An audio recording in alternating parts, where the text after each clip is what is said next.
તો મિત્રો આપણા મગ હતા સરસ મજાના અને બહુ સારો એવો ફાલ પકડ્યો છે, પણ હવે અત્યારે વરસાદે બહુ કરી છે અને આ વરસાદ મગ લેવા દે કે નહીં લેવા દે કંઈ ખબર નથી પડતી, કેમ કે અત્યારે અડધા પાકી ગયા છે અને અડધા હજી લીલા છે.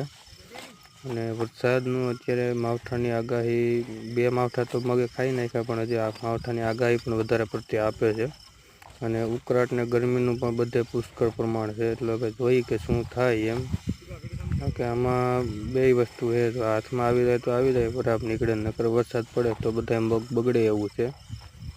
અને મગમાં મહેનત પણ બહુ ખૂબ કરેલી છે, દવાના છંટકાવ 5-6 મારેલા છે અને મગ અત્યારે તમે જુઓ મિત્રો 1 નંબર કન્ડિશનમાં. હવે વરસાદ ન આવે તો આપણી મહેનત રંગ લાવે, અને જો વરસાદ આવ્યો તો બધું બગડશે. અને જોઈએ હવે શું થાય વરસાદનું.